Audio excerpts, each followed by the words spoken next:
참 우리 인생을 살아가면서 아픔과 어려움을 당해서 우리의 삶이 흔들릴 때 무엇을 붙들어야 될지 알 수 없는 그런 망연자실한 가운데 처했을 때 믿음이 없는 사람은 어떻게 할까라고 하는 그런 생각을 가끔 했습니다.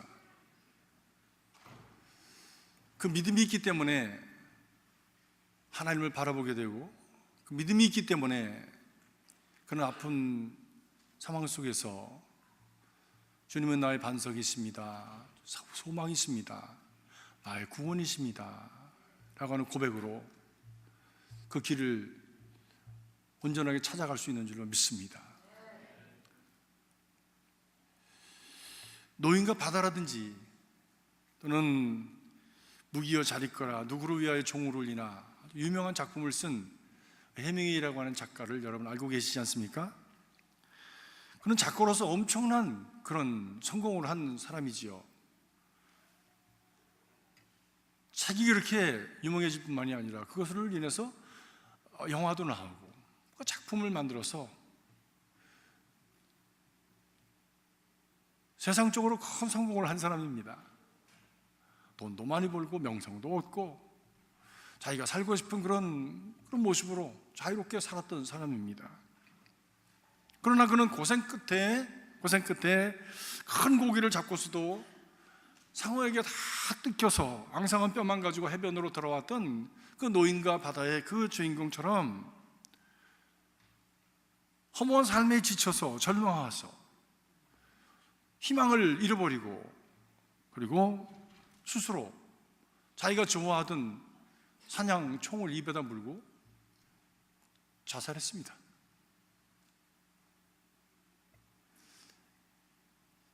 삶이 무엇인가? 인생의 진실한 그런 가치는 무엇인가? 의미는 무엇인가?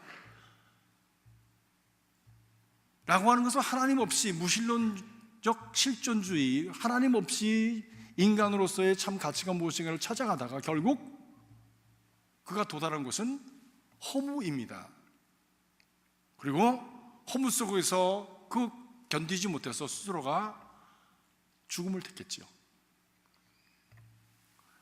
오늘날 이렇게 해밍웨이 같은 극적인 삶을 살지 않더라도 많은 사람들이 삶의 기쁨과 보람 없이 회색빛의 인생을 무표정하게 걸어가다가 그만 죽음의 벼랑을 향해서 한 걸음 한 걸음 매일매일 그날이 그날인 것처럼 살아가는 사람들이 얼마나 많은지 알지 못합니다. 더군다나 미국 가서 이제는 어느 정도는 성취해서 무엇인가 먹고 살만한데, 그래서 삶의 어떤 여유도 즐기고 살아갈 수 있는데, 그런데도 여전히 삶이 인생이 불만스럽고 무의미하게 여겨져서 잠은 오지 않고 그것이 자꾸 깊어지면서 우울증에 걸리고 절망스러워하는 사람들이 그렇게 많아요. 사람은 떡으로만 사는 게 아니구나. 떡의 문제가 해결된다고 해서 먹고 입고 그리고 사는 그 거주지의 문제가 해결된다고 해서 사람은 사람답게 사는 것은 아니구나 라고 하는 것을 깨닫게 됩니다. 그럼 우리 인생은 이렇게 우울하고 고달프고 절망스럽게 희망 없이 터덜터덜 걸어서 슬픔과 아픔과 죽음의 그림자를 바라보면서 한낱 꺼져가는 거품처럼 사라져버리는 허망한 것인가? 라고 하는 것이지. 그러나 성경은 그렇게 말하고 있지 않습니다. 성경은 우리 인생은 하나님께서 의미 있는 존재로 이미 만드셨고 지으셨습니다. 가치 있는 존재로 하나님께서 창조하셨고 그 안에서 생육하고 번성하며 기쁨과 그리고 복된 가운데서 살아가도록 하나님께서 지으셨는데 somehow 우리가 잘 아는 대로 떨어졌습니다.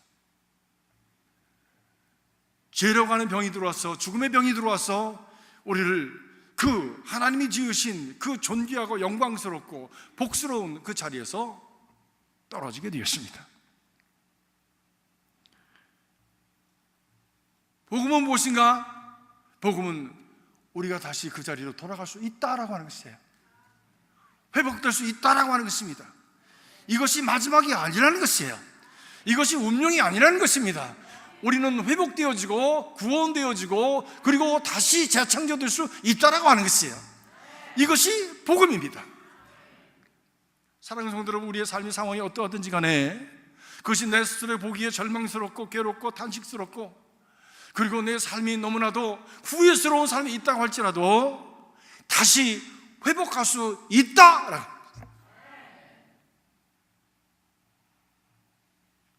그 비밀이 무엇인가? 그 비밀이 바로 예수 그리스도 안에 있다라는 것이죠. 그렇기 때문에 누구든지 예수 그리스도 안에 있으면 새로운 피조물이다. 새롭게 재창조되어지고 새롭게 재출발할 수 있고 새롭게 회생되어질 수 있고 새롭게 새 소망을 바라보는 인생으로 다시 출발할 수 있다라고 하는 것이죠. 예수 그리스도 안에서 그래서 얼마나 많은 사람들이 새로운 인생을 출발했으며 얼마나 많은 사람들이 새롭게 회복되었으며 얼마나 많은 사람들이 새로운 인생을 살아가고 있는가?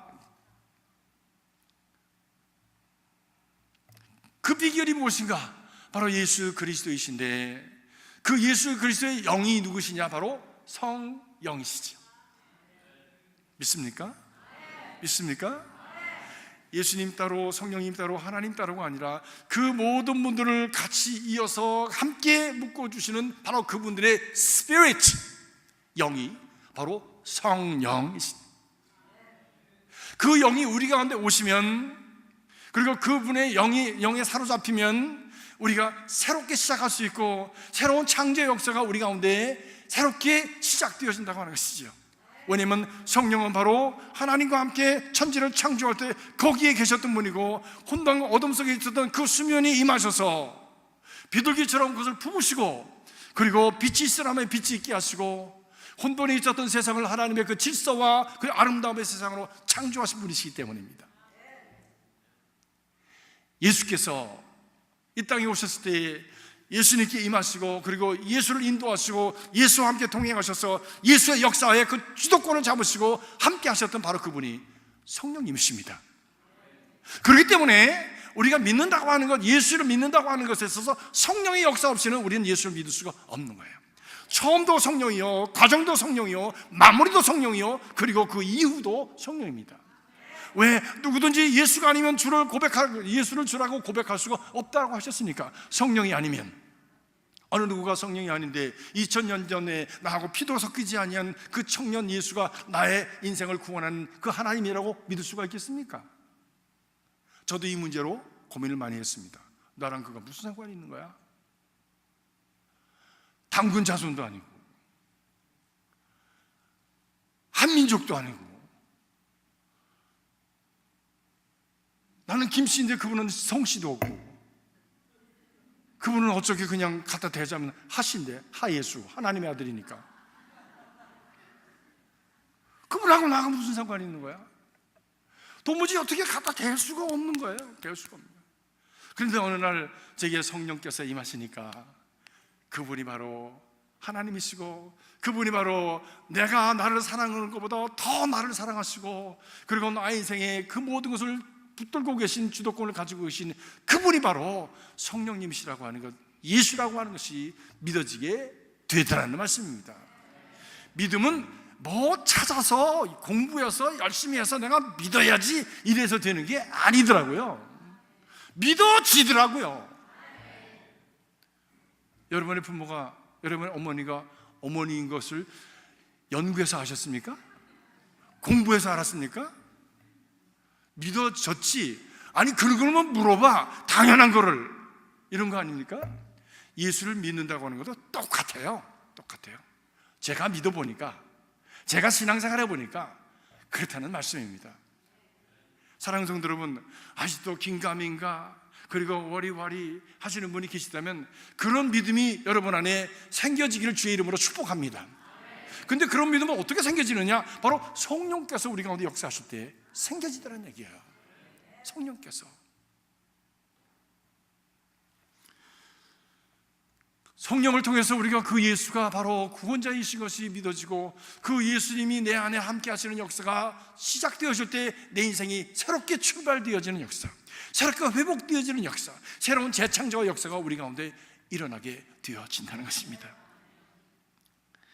오늘 우리가 함께 읽은 말씀, 에베소서 말씀 쭉 해서 1장에서부터 지금까지 드렸는데요, 중간에 크리스마스 끼고 땡스기빙 끼고 부활절 끼고 이러면서 이렇게 건너서 여기까지 지금 왔습니다. 이 바울이 편지를 쓰는 에베소는 현재 터키 에게의 현안에 있는 그런 항구 도시입니다. 로마 제국의 큰 항구 도시로, 상업 도시로, 종교 상업의 중심지가 되었던 그런 지역입니다. 사람들의 왕래가 많았고요, 유명인사들이 많이 오고 갔고요, 그리고 거기에 돈이 돌았고요, 그래서 거기에 정치가들도 많았습니다. 왜? 사람이 있고 돈이 있는데, 거기에 상업의 도시인데 왜 거기에 정치인들이 관심이 없었겠습니까? 그렇기 때문에 그 도시는 화려했습니다. 부자들이 거기에다가 많은 그 리조트를 짓고 거기에서 와서 휴양도 하고, 그리고 쉬기도 하고, 또 뒤로도 정치도 하고 했던 것이 바로 에베소였습니다. 오늘 그것을 방문해 보면 그 도시의 화려함에 지금도 놀랍니다. 건물은 다 대리석이요, 도로는 다 아스팔트가 아니라 다 대리석이에요. 도로도 엄청난 건물들을 지어놨어요. 그 옛날 그 에게의 연안을 지나가던 배들이 그냥 지치고 힘들 그때에 에베소의 그 화려한 밤에 비치는 그 불이 그 소망이 되어서, 야, 저기 가면 쉴 수 있구나라고 하는 것을 저 먼 바다에서도 볼 수 있었던 만큼 그렇게 화려했더랍니다. 사람들은 로마의 다산의 신, 풍요의 신, 그 다이아나, 알테미 여신을 믿었습니다. 지금도 곳에 가면 다산의 신, 그 알테미 신을 볼 수 있는데, 그냥 많이 낳고 풍요의 신이기 때문에 앞에 유방이 수십 개가 달렸어요. 이렇게 수십 개가 대리석으로 깎아놨어. 동네 구석에도 요만한 거 닫아놓고, 또 신전에 가보면 엄청나게 큰 그런 그 알테미 여신을 깎아놓고선 거기에다가 와서 제사를 드렸습니다. 지름이 2m가 넘는 그런 큰 기둥이 127개나 떠받치고 있는 엄청난 신전을 대리석으로 지어냈지요. 그곳에 모여서 제사를 드리는데, 제사를 돕는 여사제들이 5,000명이 넘었답니다. 그런데 그들이 제사를 지낸 후에 신도들과 함께 먹고 마시고 술 취하고, 그리고 토하고 혼음하고, 그리고 성의 향락에 빠져서 난장판을 이루는 가운데 그만 그 사제들이 임신을 하기도 하고, 그래서 누구가 누구 자식인지 알 수 없는 자식들을 그렇게 많이 낳았대요. 그렇게 향락과 우상숭배가 저들의 문화여 습관이었던 사람들이 예수를 믿고 교회를 나오게 된 거예요. 기가 막히죠. 예. 전도를 받고 교회를 나오게 된 거예요. 그러나 오랫동안 몸에 배었던 그 습관이 그렇게 예수 믿었습니다, 금방 탁 떨어지는 것은 아닌가 봐요. 그래서 교회를 나왔지만 여전히 지난날에 했던 그 습관대로 술 마시고 나오는 사람도 있고, 예수 믿는다고 하는데 저 사람 교회에서 봤는데 라고 하는데 길바닥에서 비쩍거리고 다니는 사람도 있고, 저 사람 예수 믿는 사람인데 우상에게서 저라는 것은 먹으면 안 되는데 하는데 우상에게서 저라는 것도 먹는 사람도 있고, 초대교회 사람들의 모습이 그러했던가 봅니다. 바울이 에베소를 방문해서 그들이 예배 의식을 가지고 예배 드리는 모습을 보니까 제각각 제멋대로 예배를 드리는 거예요. 찬양의 힘이 없고, 기도는 형식적이고, 그리고 생명력이 없었습니다. 말씀을 아볼로라고 하는 그런 사람이 말씀을 전하는데 이론도 좋은데, 그리고 논리성도 있는데 확신과 열정과 그리고 참 그 감동이 없었습니다. 그래서 바울이 이것을 보고 성도들에게 물었습니다. 당신들이 믿을 때에 성령을 받았습니까? 묻었습니다. 지금도 똑같이 제가 바울은 아니지만 여러분들에게 묻습니다. 여러분은 믿으실 때 성령을 받으셨습니까? 아멘한 분들은 하나님께서 더 큰 은혜로 채우시길 바랍니다. 아멘을 못하신 분들은 하나님께서 성령의 감동하신가 그리고 은혜의 확신을 주시기를 주의 이름으로 축복합니다. 여러분들이 이렇게 아멘 하셨는데 그 에베소 교회 교인들은 이렇게 대답을 했어요. 우리는 성령이 있음을 듣지도 못했습니다. 성령이 있음을 듣지도 못했습니다 라고 대답을 했습니다. 성령이요? 그게 무슨 말입니까? 그게 누굽니까? 그 먹는 겁니까? 완전히 딴 세상의 얘기를 그들이 듣는 것처럼 이야기를 한 거예요. 예배 형식도 있고 말씀의 논리성도 있고 지식도 있고 언편도 좋은데 그 안에 하나님의 영의 역사가, 하나님의 임재의 역사가 없었던 것이죠. 그래서 하나님의 말씀과 그리고 하나님의 은혜라고 하였던 것이 그냥 언어적인 유희였지 그 안에 역동적으로 실질적으로 우리의 삶을 만지고 회복시키고 그리고 변화를 일으키는 능력으로서의 하나님의 역사는 그들에게 체험되지 못했습니다. 그것을 보고서는 사도 바울이 그들을 위해서 안수할 때에 저들에게 성령이 임하셨고 하나님을 스스로 체험하는 자가 되었고 하나님을 체험하는 가운데에 저들이 참 하나님에 대한 바른 지식을 갖고 그리고 바른 능력을 가진 신앙인으로 거듭나게 되었다라고 하는 이야기가 성경의 말씀입니다. 사랑하는 성도들은 우리가 바로 믿고 바로 알고 바로 체험하고 바른 확신과 바른 목적 가운데 하나님께서 우리의 그 믿음을 통해서 인도하시고자 하시는 바로 그곳, 바로 그 중앙의 타겟을 바로 때릴 수 있는 하나님의 사람들이 될 수 있게 주의 이름으로 축복합니다. 에스겔 37장에 보면 하나님께서 에스겔을 데리고 골짜기로 갑니다. 그리고 그에게 말씀합니다. 여기 무엇이 보느냐? 얘의 마른 뼈를 봅니다. 그때 하나님께서 에스겔에게 물으십니다. 이 뼈들이 살겠느냐? 에스겔의 마음에는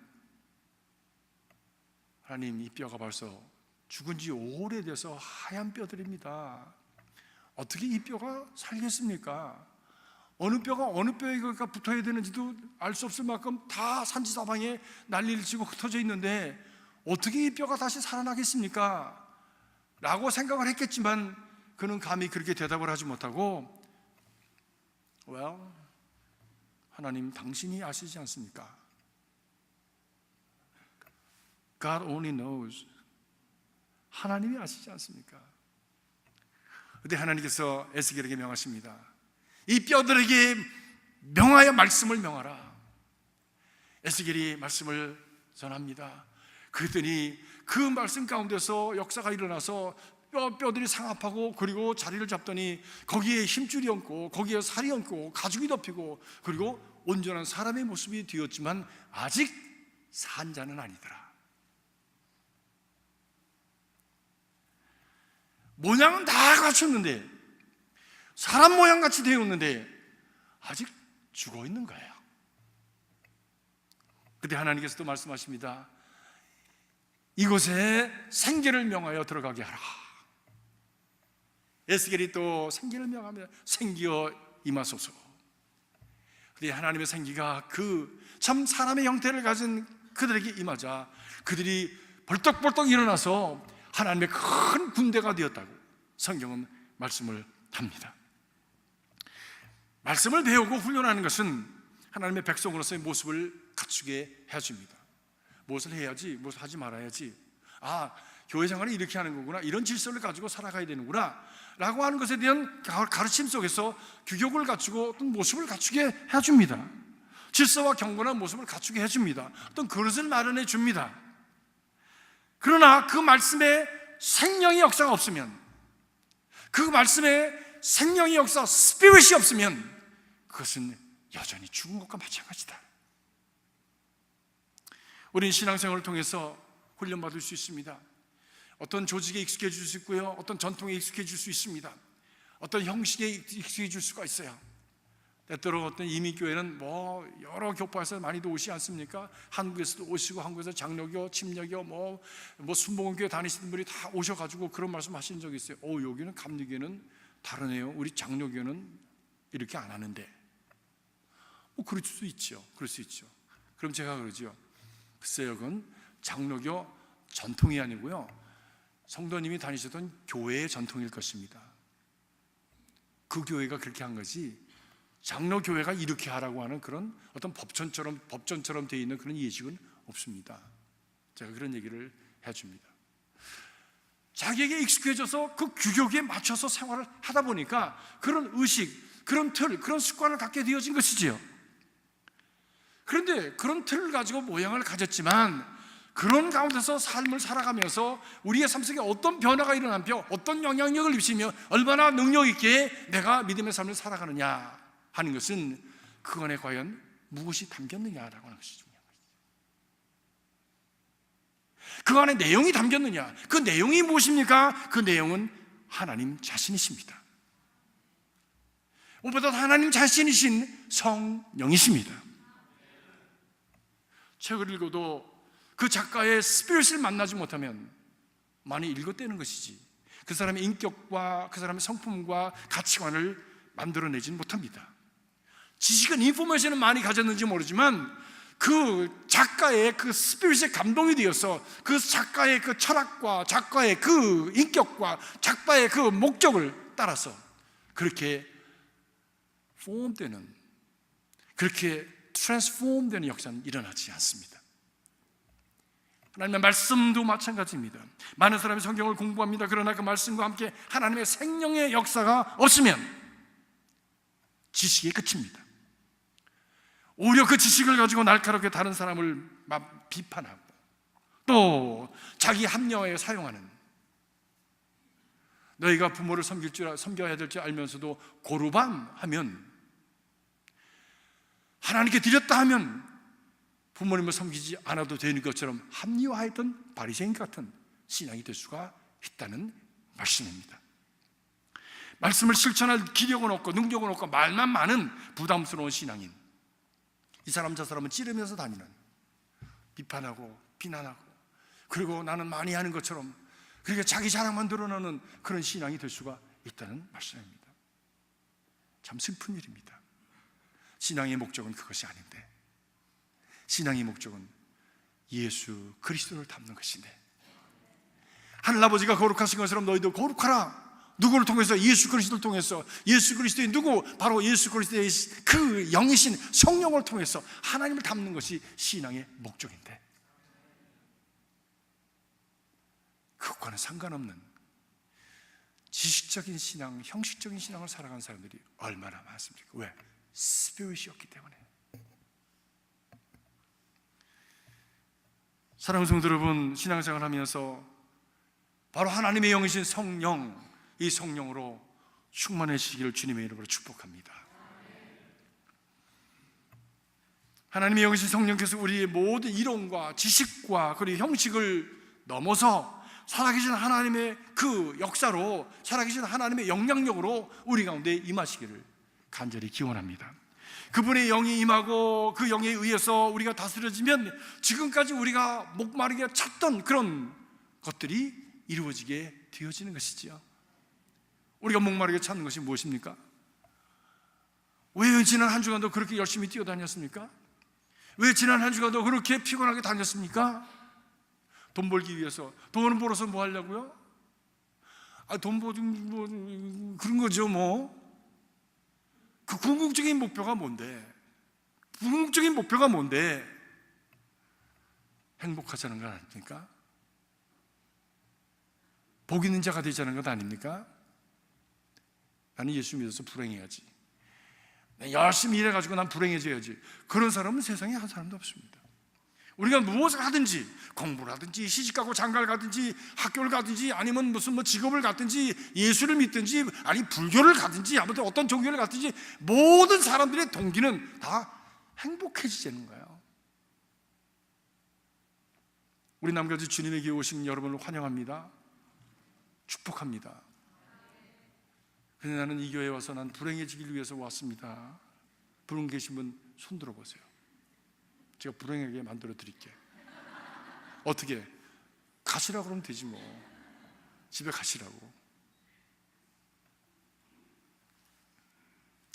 우리가 원하는 게 무엇입니까? 불안과 두려움입니까? 공허와 허무입니까? 방황하는 것입니까? 세상에서 살아가면서 그대로 그렇게 번뇌만 살아가는 그런 번뇌의 삶입니까? 아닙니다. 이런 것들은 다 우리가 떨치기를 원하는 것들이에요. 오히려 이것들에 변해서 감사의 삶이 이루어지고 기쁨과 찬양의 삶이 이루어지고 그리고 사랑과 그리고 바른 가치의 목적을 가지고 살아갈 수 있는 의미 있는 삶을 살아가는 것이 우리 모든 사람이 살기를 원하는 행복한 삶이 아닙니까? 제가 존경하는 목사님 페이스북이 떴어요.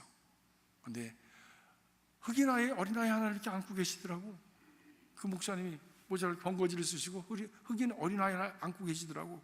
그러면서 그곳에 계신 그 아프리카의 선교사님한테 선교사님 기다리세요. 제가 곧 가겠습니다. 70이 훨씬 넘으셨어요. 그분은 또 뭘 찾으셨을까? 뭘 그렇게 목말라 하시는가? 은퇴하셨으면 다 됐지. 은퇴가 끝인가요?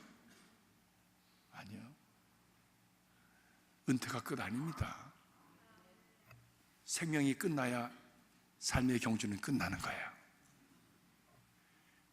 끝까지 뛰어봐야 되는 거야. 왜? 거기가 끝이지 은퇴가 끝이 아니니까. 공식적인 자리는 내려놓았지만 앞으로 가야 할 길이 내 생명이 살아있는 동안에 남아있는 거예요. 그동안에 이 목사님 목마르신 거예요. 뭐에 목말랐어? 의미에 목말랐고 가치에 목말랐고 그리고 하나님의 은혜에 목말랐던 거예요. 그래서 내가 갑니다.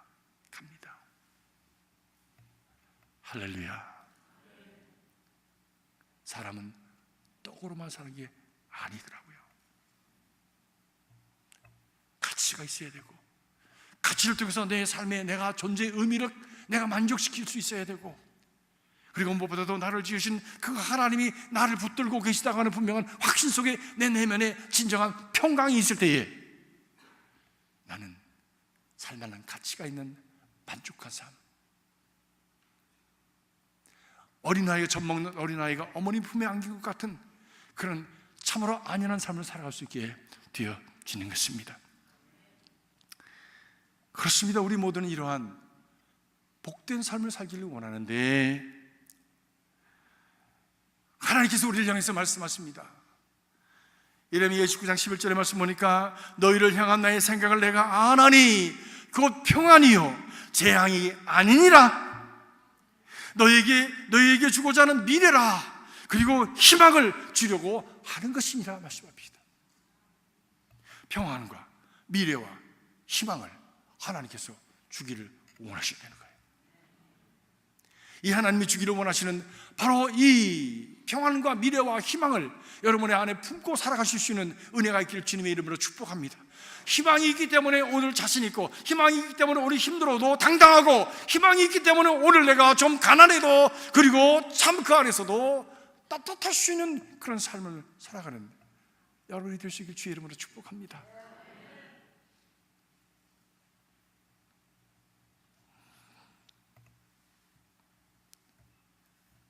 이것에 이르는 길이 무엇일까? 성경은 우리에게 분명히 말씀합니다.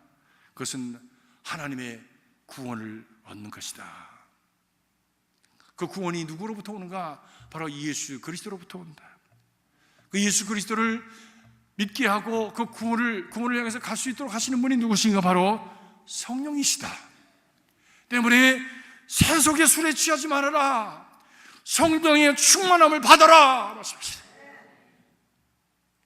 하나님은 사랑이시기 때문에 내 자식이 망가지는 걸 원치 않으시기 때문에 내 자식이 이것저것을 방황하면서 흩어져서 고난을 당하고 어려움을 당하고 갈 길을 모르고 그리고 눈물을 흘리며 살아가는 것을 보기 원치 않으시기 때문에 세속의 술에 취하지 말아라. 성령의 충만함을 받아라. 여기가 길이다. 여기가 길이다 말씀하십니다. 사랑하는 성도 여러분, 세상의 것 좋은 건 많습니다. 그러나 그것은 한계적입니다. 세상에 화려하고 편리한 것 찾아가다가 거기에 떠내려가 버릴 수가 있지 않습니까? 그보다 더 핵심적인 가치 예수 그리스도, 예수 그리스도가 내 안에 거하시고 그분이 나를 다스려 주실 수 있도록 성령의 충만함을 받으라. 이 말씀을 든든히 붙드시는 여러분 되시길 주의 이름으로 축복합니다. 그렇습니다. 그럴 때에 오늘 말씀같이 그분의 영이신 성령을 통해서 시와 찬송과 신령한 노래로 그 영적인 교제가 이루어지며 마음으로 주께 노래하고 찬송하며 범사에 감사하는 삶이 이루어지게 되어진다.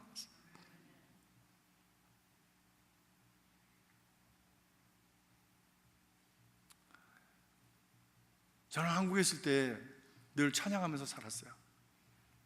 기타 하나를 들고 가난했지만 어디든지 가면 당당하고 씩씩하고 희망이 있기 때문에 무엇을 해도 자신이 있었어요.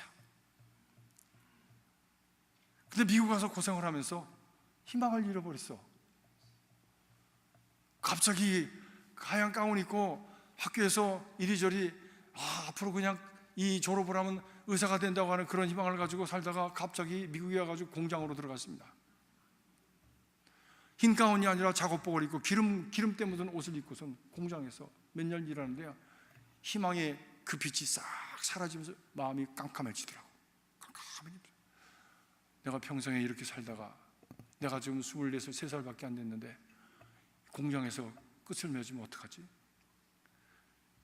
근데 미국 사람들 중학교, 고등학교 나올까 말까 하는 애들이 일하는 거하고, 그래도 대학교 다니다가 온 사람 일하는 거하고 일의 질이 다르잖아요. 제가 잘했지요. 그래도 비행기 부속을 만드는데요, 제가 도면 읽으면서 다 그거 깎아내고 말입니다. 손에는 가시가 박혀, 쇠가시가 박혀가지고 밤에 가면 여기가 얼얼해가지고 그냥 이것을 밤 뜨거운 물에다 담가서 이것을 마사지를 해야, 그래서 잠을 자던 그런 때였는데도 물건을 잘 만들어내니까 어느 날 포맨이 와서 그러더라고. 너 이게 승진시켜줄게 그러더라고. 뭐 그랬더니 너는 이거 손 돌려서 깎는 거 이거 가지고는 지금 안 되니까 넌 컴퓨터로 깎는 걸 배우라는 거예요. 절 보고 컴퓨터로. 왜 도면을 읽을 줄, 글을 읽을 줄 아니까 탁탁 넣어가지고 하면은 컴퓨터가 기름 쫙 치면서 말이야, 지가 먼저 막 깎아서 프로다가 딱 나오는 거야. 너는 이것을 충분히 할 수 있으니까 한번 해보래. 그래서 제가 싫다고 그랬어. 왜? 거기 그냥 말뚝 박게 될까봐. 제가 그거 받아서 배웠으면 아마 거기 말뚝 박았을지도 몰라요. 정말 희망이 없는 삶을 살게 됐을지도 몰라요. 희망이 사라지니까 노래가 사라지더라고요. 찬양이 사라지더라고요. 입이 무거워지고요. 그냥 입만 열면 찬양이 나오는데 가슴이 무거우니까 입이 열리질 않아. 입이 열리질 않아. 여러분의 심령은 어떠십니까? 가슴이 무거우십니까?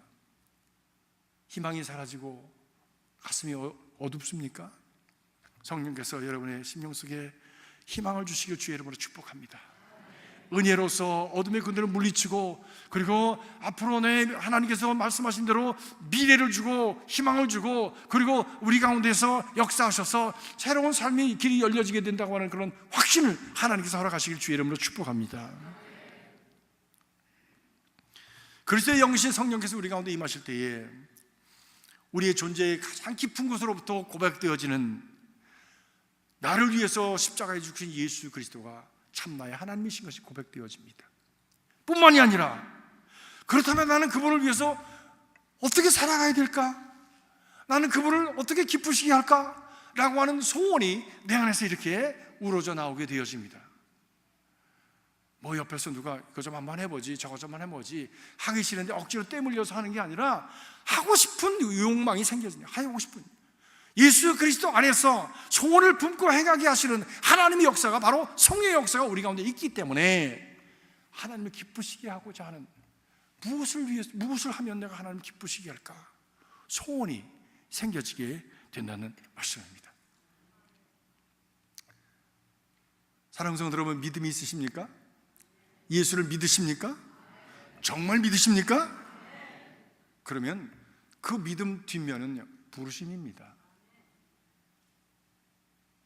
믿음과 부르심은 똑같은 거예요. 동전의 양면이 다른 거예요. 하나는 내 쪽으로 보니까 손바닥 안쪽으로 기울어서 믿음이라고 하는 것이고, 다른 쪽은 밖으로 향한 이것은 하나님의 부르심이 있는 거예요. 부르심에 대한 응답의 믿음이지요.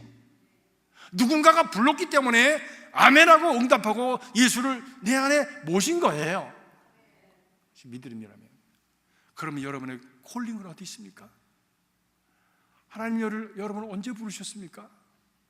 그 부르심은 무엇입니까? 어디를 향해서 부르신 겁니까? 분명히 믿습니다. 정말로 여러분의 믿음이 하나님의 부르심, 그런 부르심에 대한 응답으로서의 믿음이라면 반드시 그 뒤에는 소명이 있습니다. 반드시 그 뒤에는 사명이 있습니다. 찾으십시오. 여러분의 것만, 여러분을 위한 바로, 당신을 위한 바로 그 사명, 그것이 내 존재의 의미가 되는 거예요. 내가 왜 목사가 됐느냐고요? 뭐 큰 목사가 돼가지고 이거저거 다니면서 집회하고 무슨 막 큰 무슨 뭐 수천 명을 막 이렇게 집회, 난 그런 목사가 되기 위해서 목사 된 게 아니야. 목사가 이 김낭인이라고 하는 존재에게 있어서 내 존재의 가치를 가장 높이시는 길이기 때문에 목사가 된 거예요. 그렇다면 여러분의 존재의 가치를 가장 최고로 만들어 주시는 바로 그 부르심은 무엇이냐는 거예요.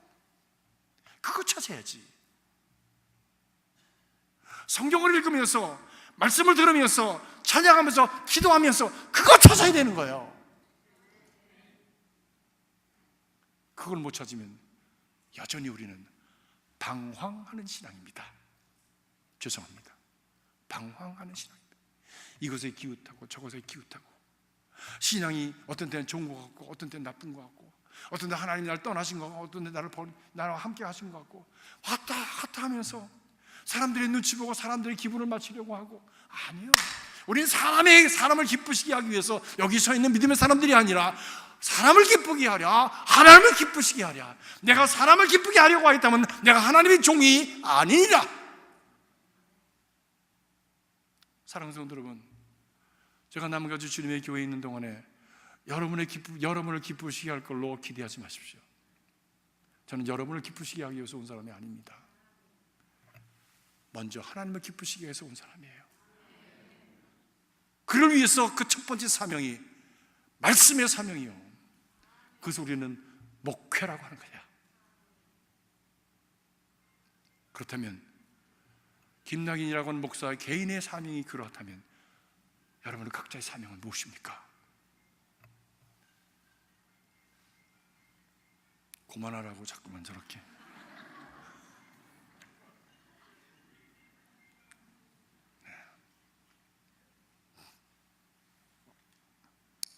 하나님은 반드시 우리를 믿음으로 부르셨습니다. 그것을 찾으십시오. 그것을 찾으십시오. 그것은 여러분의 몫입니다. 목사가 도와줄 수 있어. 장로님들이 도와드릴 수 있어. 교회 생활을 통해서 도움을 받을 수 있어. 그러나 결국 붙잡아야 될 것은 누가 붙잡아야 돼? 내가 붙잡아야지. 내가 붙잡아야지. 다른 사람들이 그걸 대신 붙잡아 줄 수는 없어요.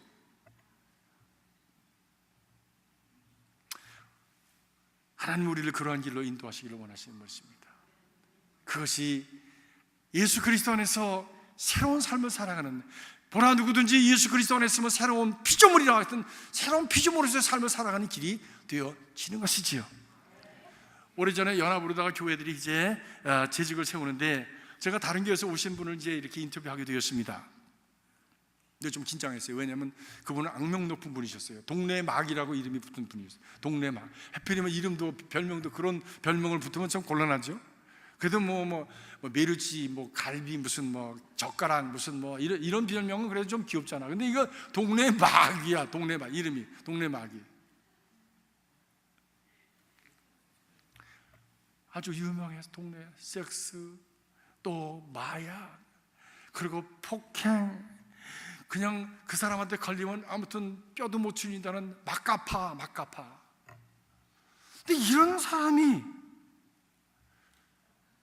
그렇게 살았지만 자기도 괴로워서, 자기도 자기 자신이 괴로워서 이 손목을 몇 번씩 걷던 사람이, 죽어버리려고. 근데 안 죽어지는 거예요. 인생이 참 모질게도. 그래서 그 사람이 한 3번쯤 긋고 나서 생각했대. 왜 안 죽어질까? 왜 안 죽어질까? 안 죽어진다면 살아야 될 이유가 있는 것 아닌가? 하느님이 나를 살으라고 그러는 게 아닌가? 그럼 왜 살아야 되나? 지금처럼 살려면 난 죽고 싶은데 왜 살아야 되나? 라고 하는 것을 찾기 시작하면서 그가 교회로 자기 발로 걸어 나온 거예요.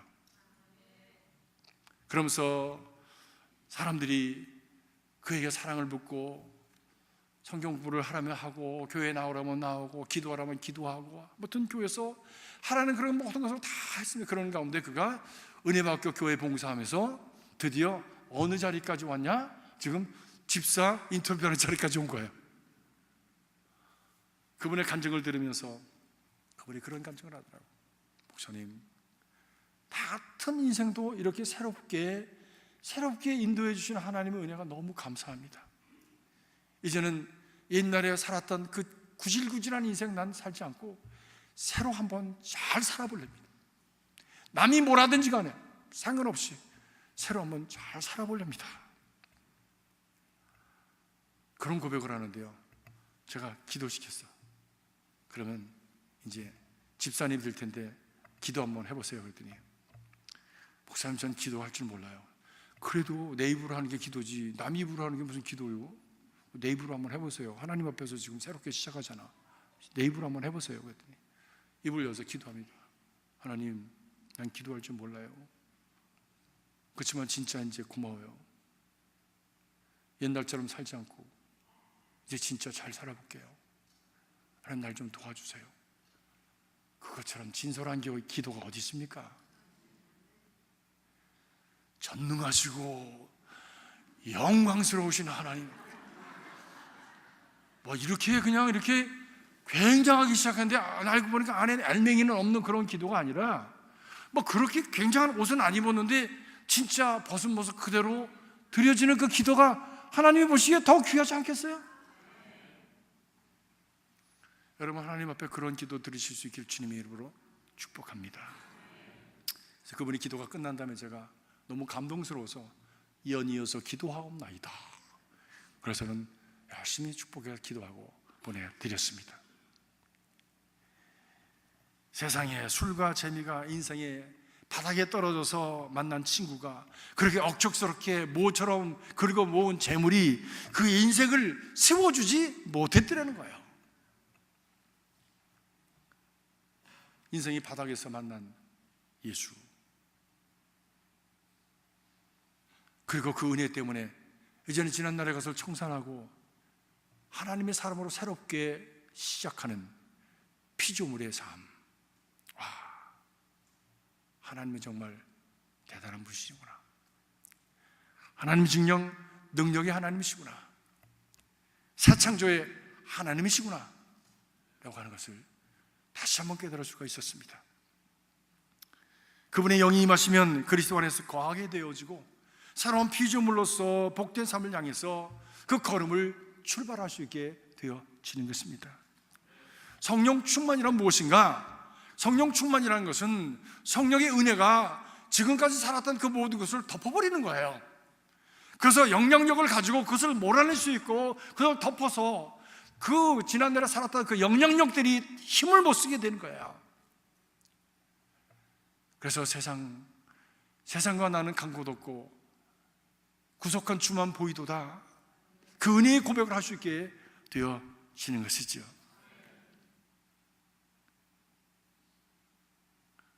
한국 연속극 중에, TV 연속극 중에 미생이라고 하는 그런 작품이 있었어요. 미생이라고 하는 작품 보셨습니까? 못 보셨습니까? 못 보신 분은 한번 꼭 보시기 바랍니다. 저도 뭐 그런데 별로 관심이 없는데 교인이 보라고 이렇게 갖다 줘서 그래서 보기 시작했는데 에따 모르겠다 그냥 다 봐버리자. 그래서 너무 재밌어가지고 그냥 다 봐버렸어. 너무 재밌어. 안 보면 막 보고 싶어서. 근데 거기에 나오는 장그래라고 하는 애가 너무 이쁘게 생겼어. 또 너무 이쁘게 생겼어. 우리 김선빈 목사는 거기에 축이 못 들죠. 네. 얼마나 이쁘게 생겼는지 몰라. 그 역을 얼마나 잘해내는지. 이 주인공은 원래가 전문 바둑기사, 전문 바둑기사가 되기 위해서 열심히 어렸을 때부터 꿈을 꾸고 그리고 부모의 후원을 받아서 이제 전문 바둑기사가 되기 바로 직전에 있었던 청년이었습니다. 그러니까 대학도 안 가고 그것만 한 거예요. 아버지가 갑자기 돌아가셨어. 그러니까 후원자가 없으니까 그냥 그대로 정말 낙동강 오리아처럼 어디로 갈지 모르는 상황이 되어버렸습니다. 그래서 꿈을 줬고 그동안에 그 아버지 친구가 어떻게 해가지고 대기업에 그 장그래를 취직을 시켰습니다. 세상도 처음이고 그렇게 조직생활도 처음이고 아무것도 할 줄 아는 게 없어. 바둑 외에는. 그런데 이 청년이 그 처음서부터 그 조직사회를 배우고 그리고 그 사회에서 살아남기 위해서 해야 될 그런 모든 기량을 배워가는 가운데에 그가 깨달아가는, 깨우침, 그리고 주변의 동료들이 그를 사랑하고 아껴서, 너무 순수하니까 아껴서 한 그런 대화들이 얼마나 은혜가 됐는지 몰라요. 웬만한 설교보다도요 훨씬 은혜 받았어요. 저는. 목사는요 다른 사람 설교 듣고 은혜 잘 못 받습니다. 왜냐면 못 돼가지고요. 이건 저렇고 저건 저렇고 비판하고 그런 것들이 많아가지고 다른 목사 말고 저 목사, 이 목사, 김 목사. 그런데 저는 그 작품 보면서요 은혜 많이 받았어요. 눈물도 많이 흘리고요.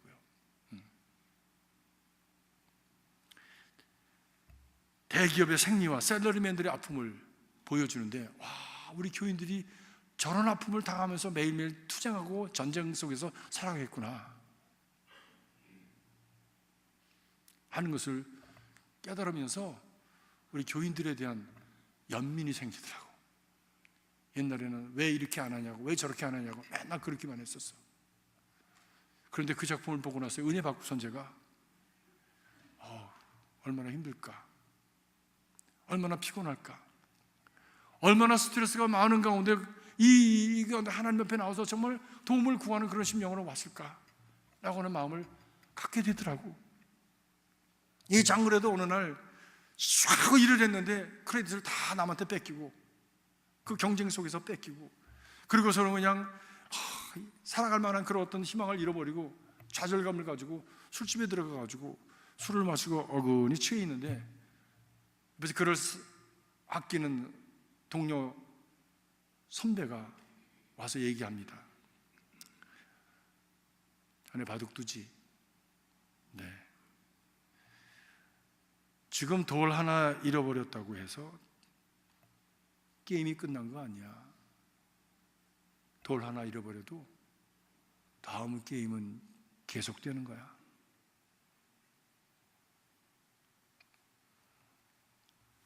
잘 돼도 취하지 말고 안 된다고 취해 있지 말아라.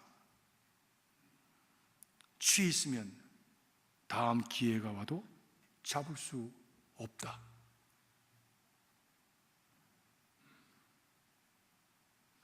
맞습니까? 그럼 벌써 아멘 하셨어야지. 저는 그거 볼 때 아멘 그랬어요. 여러분, 인생은 우리가 지금 아픔과 어려움을 당한다고 지금 끝난 게 아니에요. 이건 돌 하나를 잃어버린 거라고. 게임은 계속된다고. 언제까지? 내 목숨이 하나님 앞에 갈 때까지 계속되는 거예요. 다음을 준비해야 되잖아요. 지금은 지난날에 심은 씨앗의 열매요. 지금 이 어려운 상황 속에서 내가 그럼에도 불구하고 좋은 씨앗을 심으면 미래가 열리는 거예요. 그러기 위해서는 좋은 씨앗과 나쁜 생각을 가려내기 위해서는 취해 있으면 안 되지. 분별력을 가지시도록 깨어 있어야지. 성경은 말합니다. 성령의 충만함을 받아라. 하나님의 지혜의 영이요, 새로운 창조의 영이요, 우리를 구원하는 하나님의 생명의 영이신 성령의 충만함을 받아라. 사도바울이 계속 말합니다. 에베소 교인들에게 말합니다. 너희가 믿을 때 이 성령을 받았느냐? 성령을 사모하십시오. 성령을 사모하십시오. 저도 성령을 사모합니다. 하나님, 이것 가지고는 안 됩니다. 하나님, 충만하게 채우시옵소서. 풍성하게 채우시옵소서. 하나님의 일을 감당하고도 남음이 있는, 그리고 하나님의 미래와 희망을 향해서 나갈 수 있도록 하나님의 충만으로 채워주시옵소서. 내 삶에 하나님의 새로운 창조를 이루어갈 수 있도록 성령으로 충만케 하여 주시옵소서. 아직도 다 살아내지 못한 그런 미래를 위해서 하나님의 성령으로, 생명으로 충만케 하여 주시옵소서. 그것이 바른 기도 아닙니까? 기도하겠습니다. 1분 동안만 우리 눈을 감으시고 여러분 입술로 여러분 자신의 심령을 들여다보면서 하나님 앞에 기도하십시오. 하나님, 주님의 성령으로 채워주시옵소서. 주님의 성령으로 덮어주시옵소서. 주님의 성령으로 붙들어 주시옵소서. 약해진 나, 상해진 나, 실망하고 나약해진 나, 주님의 성령으로 붙들어 주시옵소서. 세상에서 치여서 세상의 것에 하나님 취해 있는 나를 주의 성령으로 주님 덮어 주시옵소서. 회복해 하옵소서. 주님의 주시는 희망을 향해서 달려갈 수 있도록 주님 나를 붙들어 주시옵소서. 충만케 하여 주시옵소서. 예수 그리스도 이름으로 기도하옵나이다. 아멘.